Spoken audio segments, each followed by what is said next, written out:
दोस्तों अगर आप फ़ोन लेने वाले हैं 14-15 हज़ार रुपए के आसपास का, तो दो ऐसे मॉडल जो कि आपको बहुत ज़्यादा कंफ्यूज कर देते हैं, तो इनके बारे में हम इस वीडियो के अंदर बात करने वाले हैं। एक तरफ रहता है ओप्पो का A55 और दूसरी तरफ रहता है वीवो का Y20T।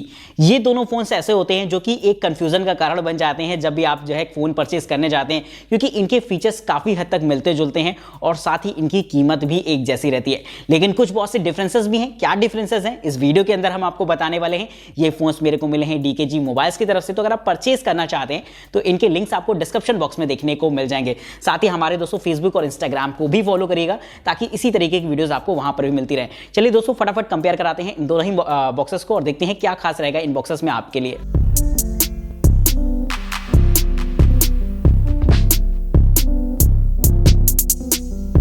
तो दोस्तों यहाँ पर ये रहता है, एक तरफ हमारे पास ओप्पो का A55 और दूसरी तरफ रहता है वीवो का Y20T।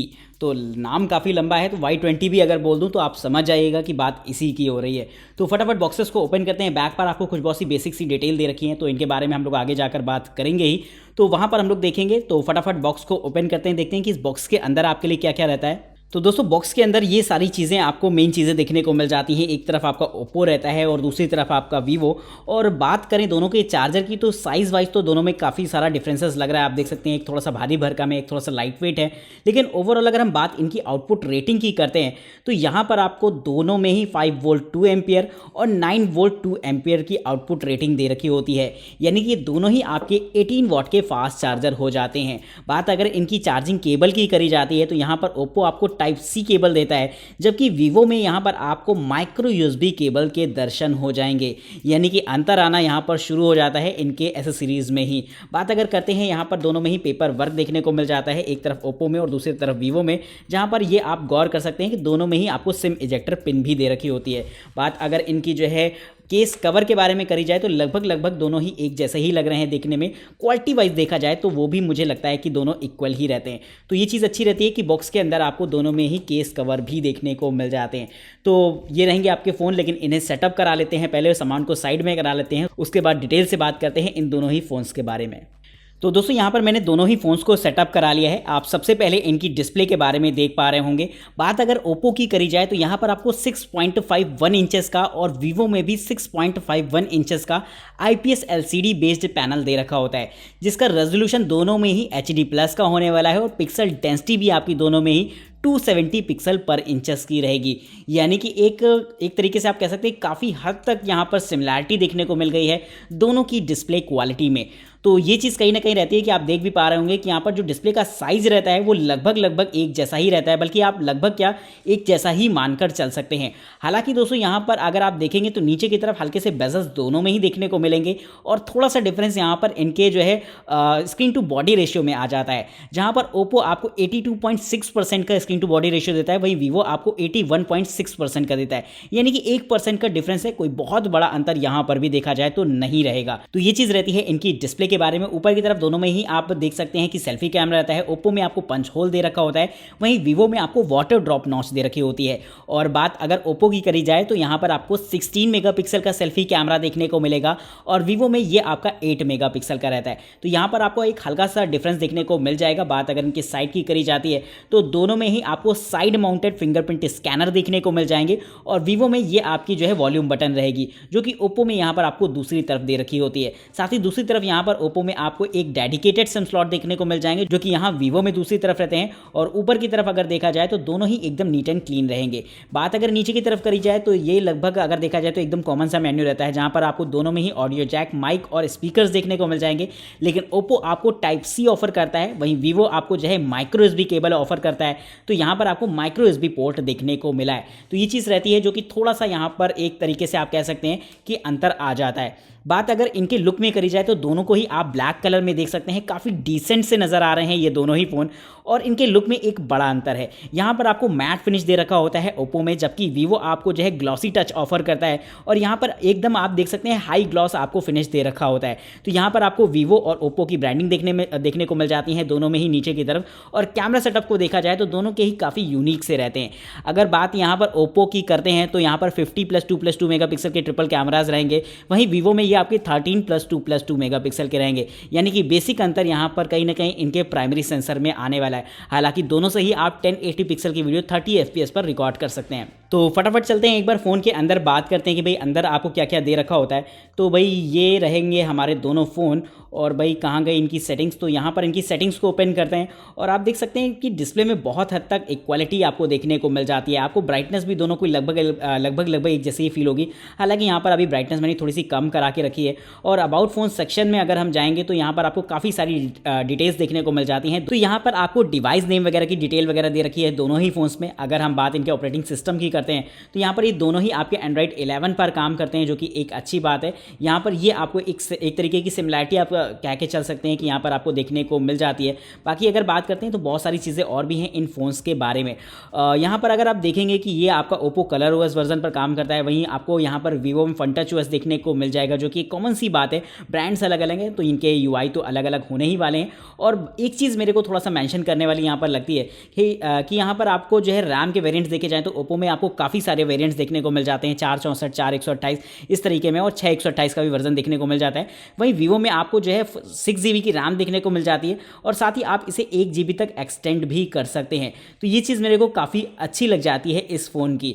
वहीं दोस्तों अगर हम बात इनके प्रोसेसर की बारे में करते हैं तो यहाँ पर ये बात आपको थोड़ा सा जानी चाहिए कि यहाँ पर ओप्पो में आपको हीलियो का G35 प्रोसेसर देखने को मिलता है और वीवो में आपका स्नैपड्रैगन 662। लेकिन अंतर आ जाता है यहाँ पर इनकी यूज़र रेटिंग में, क्योंकि अगर नैनो रिव्यू वेबसाइट के हिसाब से आज की तारीख में दोनों की बात करें तो ओप्पो में जो आपको हीलियो G35 दे रखा होता है उसकी यूज़र रेटिंग 25 की होती है आउट ऑफ 100, और एक डी ग्रेड प्रोसेसर इसे मार्क किया गया है। वहीं वीवो के स्नैपड्रैगन 662 यानी 662 की बात करें तो यहाँ पर आउट ऑफ 100 33 की रेटिंग होती है नैनो रिव्यू वेबसाइट के हिसाब से, जहाँ पर इसे एक सी ग्रेड प्रोसेसर मार्क किया गया है। तो अगर हम कंपैरेटिवली बात करेंगे तो मुझे लगता है कि कहीं ना कहीं वीवो थोड़ा सा आपको ऊपर निकलता हुआ दिखाई देगा प्रोसेसर के मामले में। हालांकि दोनों में ही आप एक तरीके से दोनों को ही आप एवरेज प्रोसेसर मान के चलिएगा।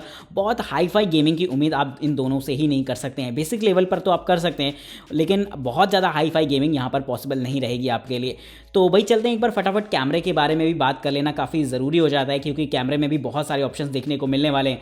तो फटाफट क्लिक कर लेते हैं। सामने की तरफ एक छोटा सा फ्लावर पॉट रखा है, उसकी फ़ोटो ले लेते हैं। हालांकि यहाँ पर ओप्पो आपको 50 मेगापिक्सल का कैमरा ऑफर करता है, तो उसके बारे में भी बात करेंगे। लेकिन यहाँ पर आपको वीवो में नॉर्मल क्वालिटी ही जो है मिल जाती है।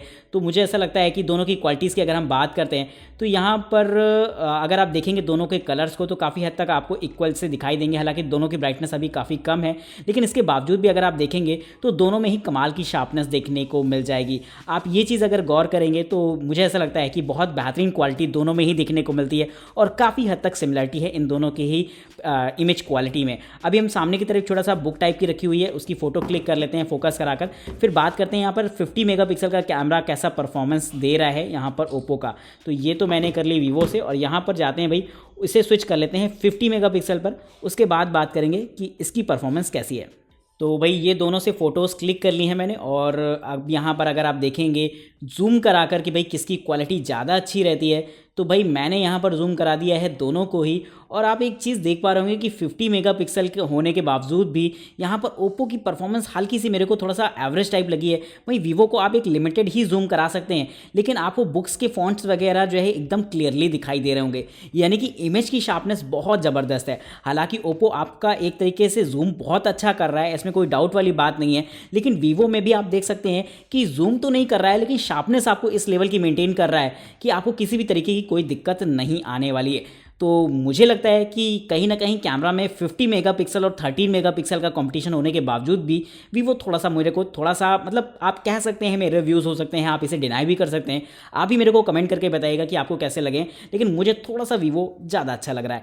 बल्कि यहाँ पर अगर हम बात करते हैं सेल्फी के बारे में तो यहाँ पर आपको 16 मेगापिक्सल वर्सेस 8 मेगापिक्सल वर्सेस का कॉम्पिटिशन देखने को मिलेगा। तो दोनों से ही फोटोज़ को अगर क्लिक कर लेते हैं तो यहाँ पर पहले नॉर्मल मोड पर करते हैं। तो यहाँ पर अगर आप दोनों ही इमेज को देखेंगे तो काफ़ी हद तक दोनों में आप देख सकते हैं कि कलर्स में हल्का सा डिफरेंस जरूर देखने को मिला है, लेकिन कहीं ना कहीं क्वालिटी आपको दोनों में ही ज़बरदस्त देखने को मिल गई है। हालांकि यहाँ पर शार्पनेस आप कह सकते हैं कि भाई ओप्पो की अच्छी है, भाई 16 मेगापिक्सल है, तो यहाँ पर जो डिटेल वगैरह मेंटेन कर रहा है वो बहुत अच्छी है। लेकिन बात अगर कलर्स की करते हैं तो आपको मुझे लगता है कि वीवो की कलर्स भी यहाँ पर बहुत प्यारे रहते हैं, बहुत अच्छी स्किन टोन मेंटेन करता है, ये चीज़ आप यहाँ पर देख पा रहे होंगे। ओवरऑल शार्पनेस तो ओप्पो में खैर बेहतर रहती ही है, इस बात की तो मैं यहाँ पर तारीफ करूँगा। बोलूँगा, लेकिन यहाँ पर वीवो के कलर्स भी बहुत प्यारे रहते हैं, ये बात भी आपको जज करनी होगी। तो ये चीज़ रहती है इन दोनों के ही कैमराज में। अभी आप इनके कुछ कैमरा सैंपल्स देख रहे होंगे और जज करिएगा इनकी क्वालिटी को कि भाई आपको इनकी परफॉर्मेंस कैसी लग रही है। अभी जाते हैं, बात करते हैं यहाँ पर इनके फिंगरप्रिंट स्कैनर के बारे में। और जैसे ही दोस्तों लगाते हैं, हालांकि यहाँ पर थोड़ा सा डिफरेंसेस इसलिए आ सकते हैं क्योंकि यहाँ पर इस थंब को लगा रहे हो, यहाँ पर इस फिंगर को, तो लगाने में एक हल्का फुल्का डिफरेंस आ सकता है। जी हाँ दोस्तों, मुझे लगा था कि ये फिंगर थोड़ा सा देर में बात मानती है और ये तुरंत लग जाता है। तो एक बार फिर से इस चीज़ को करके देखते हैं। तो मुझे लगता है कि दोनों साथ में ओपन हुए कि कोई दिक्कत वाली बात नहीं आ रही है, लगभग साथ में परफॉर्मेंस रह रही है दोनों की, तो कोई दिक्कत वाली बात नहीं है। अब बात यहाँ पर करनी होगी कहीं ना कहीं इनके फेस लॉक के बारे में। तो दोस्तों जैसे ही ऑन कराकर सामने की तरफ लाते हैं, अगेन साथ में ओपन हुए हैं और फिर से इस चीज़ को करके देखते हैं। लाइट ऑन करो फिर सामने लाओ, तो मुझे ऐसा लगता है कि थोड़ा सा ओप्पो फास्ट निकला है। आपकी बात, थोड़ा सा रिकॉग्नाइज़ करने में टाइम लगाया है इसने। फिर से ट्राई करते हैं, तो ओप्पो थोड़ा सा फास्ट रह रहा है इस बार। फिर से एक बार फाइनल ट्राई करके देखते हैं। तो अभी यहाँ पर मेरे को लगा कि दोनों साथ में ही ओपन हुए, तो ये थोड़ा बहुत डिफरेंसेस आ जाते हैं जो कि यहाँ पर गौर करने वाले होंगे। लेकिन कंपैरिजन में अगर देखा जाए तो मुझे लगता है कि ओप्पो का फेस लॉक थोड़ा सा ज़्यादा फास्ट रहता है। तो अभी हम लोग चलते हैं, इनके कुछ वीडियो सैंपल्स देखते हैं, उसके बाद फाइनली डिटेल से बात करेंगे कि ये दोनों ही फ़ोन्स क्यों खास हो जाते हैं आपके लिए। तो दोस्तों अभी यहाँ पर रिकॉर्डिंग हो रही है इनके बैक कैमरा से और आप देख सकते हैं इन दोनों की ही क्वालिटी। इसको आउटडोर की सिचुएशन है, हालांकि यहाँ पर आप देख सकते हैं कि आपको हल्का फुल्का बल्कि काफ़ी ज़्यादा शेक दिखने को मिल जाएगा और आप इस चीज़ को समझ भी पा रहे होंगे वीडियो फुटेज के अंदर। और धूप में किस तरीके से ये अपने सैचुरेशन को एडजस्ट करता है, ये सब कुछ आपको देखने को मिल जाएगा इस वीडियो में। तो आप देख पा रहे होंगे कि ओवरऑल इसकी परफॉर्मेंस कैसी रहती है। तो कमेंट करके बताइएगा कि आपको ये कैसा लगा है। फिलहाल अभी चलते हैं, इसे स्विच करते हैं सेल्फी पर और देखेंगे कि इनकी परफॉर्मेंस कैसी रहेगी। तो दोस्तों यहाँ पर अभी दोनों के सेल्फी कैमरा से रिकॉर्डिंग हो रही है और यहाँ पर अगर आप जज करेंगे इनकी क्वालिटी को कि किस तरीके से अपने कलर्स वगैरह को एडजस्ट कर रहा है, तो आप देख पा रहे होंगे कि किस हद तक ओरिजिनलिटी मेंटेन करने की कोशिश करते हैं दोनों ही कैमरास। लेकिन मुझे ऐसा लग रहा है कि वीवो की परफॉर्मेंस थोड़ी सी मुझे ज़बरदस्त नज़र आ रही है यहाँ पर, जैसा कि आप देख सकते हैं दोनों में ही ओवरऑल आपको शेक दोनों में ही देखने को मिल जाएगा और आप देखेंगे किस तरीके से अपनी ओरिजिनलिटी को एडजस्ट करता है। तो कमेंट करके बताइएगा कि कैसी रही है आपकी इन दोनों ही कैमरास की क्वालिटी। अभी फ़िलहाल हम लोग चलते हैं फाइनल रिव्यू की तरफ और देखेंगे कि कौन सा फ़ोन आपके लिए ज़बरदस्त रहेगा। तो फिर से स्वागत है आप सभी का फाइनल रिव्यू के अंदर और यहाँ पर बात करने वाले हैं इन दोनों ही फ़ोन्स के फाइनल रिव्यू के बारे में कि कौन सा फ़ोन मेरे को अच्छा लगा है। सबसे पहले मैं यहाँ पर एक पॉइंट क्लियर करना चाहूँगा कि ये दोनों ही रिटेल यूनिट है और यहाँ पर किसी भी ब्रांड की तारीफ नहीं की जाएगी, किसी को नीचा दिखाने की कोशिश नहीं की जाएगी और एक ट्रू कंपैरिजन जो कि मैंने फील किया है इन्हें इस्तेमाल करते समय, बस मैं वो आपको बताने वाला हूँ। आप इन्हें माने ना माने अपनी राय कमेंट बॉक्स में रखें, इन सब के लिए आप एकदम फ्री हैं। शुरुआत करते हैं यहाँ पर इनके कैमरा के बारे में से। दोस्तों 50 वर्सेस 13 मेगापिक्सल ये कंपैरिजन यहाँ पर भिड़ रहा था ओप्पो वर्सेस वीवो के साथ साथ, यानी कि एक तरफ 50 मेगापिक्सल है, एक तरफ 13 मेगापिक्सल है। लेकिन पॉइंट वाली बात यह आ जाती है कि यहाँ पर दोनों में कोई बहुत बड़ा अंतर देखने को नहीं मिला है। बहुत बेसिक लेवल पर अगर आप देखेंगे कि बस जूमिंग क्वालिटी का अंतर है, वो भी आप इमेज को जूम नहीं करा पा रहे हैं वीवो में। लेकिन अगर आप देखेंगे ओवरऑल क्वालिटी तो मुझे दोनों की ही क्वालिटी बहुत हद तक इक्वल और बहुत हद तक मुझे अच्छी लगी हैं दोनों की दोनों फ़ोन्स की। तो ये पॉइंट मैं कहीं ना कहीं मेंशन करना चाहूँगा कि अगर आप ये सोच रहे हैं कि भाई ओप्पो में तो 50 मेगापिक्सल है, इसमें 13 मेगापिक्सल है, तो मैं तो भाई 50 में जाऊँगा, तो मुझे लगता है कि आपको एक बार 13 मेगापिक्सल को भी ट्राई करके देखना चाहिए। क्योंकि कभी कभी चीज़ें सुनने में तो बहुत अच्छी लगती हैं, लेकिन ग्राउंड लेवल पर क्या रिपोर्ट है वो आप जब इस्तेमाल करते हैं तभी देखते हैं। और मैंने इस चीज़ को फील किया है। जनरली अगर आप मुझसे पूछेंगे कि कैमरा किसका ज़्यादा अच्छा लगा है, तो मैं इन दोनों में से इसको उठाने वाला हूँ, यानी कि बात यहाँ पर वीवो की कर रहा हूँ। तो वीवो का कैमरा डिसेंट लेवल पर काफ़ी अच्छी परफॉर्मेंस दे रहा है और जो कलर्स वगैरह का आप देखेंगे ना खेल, वो मुझे लगता है कि वीवो बहुत अच्छे से मेंटेन करता है। बाकी आपने अभी इसके सैम्पल्स वगैरह भी देखे होंगे और वहाँ पर भी जज किया होगा कि आपको इसकी क्वालिटी कैसी लगी है, तो इसके बारे में आप हमें कमेंट करके ज़रूर से बताइएगा। देन आगे बढ़ते हैं। अब थोड़ा सा एक खेल होने वाला है यहाँ पर इनके चार्जर को लेकर नहीं, चार्जिंग केबल को लेकर क्या होने वाला है वो मैं आपसे डिस्कस करता हूँ। दोनों में ही आपको 5000 mAh की बैटरी देखने को मिलती है, बहुत अच्छी बात है, एक क्वालिटी है। लेकिन दोनों में ही आपको 18 वाट की चार्जिंग मिल जाती है, ये उससे भी बड़ी क्वालिटी है। तो आखिर गड़बड़ कहाँ पर होती है?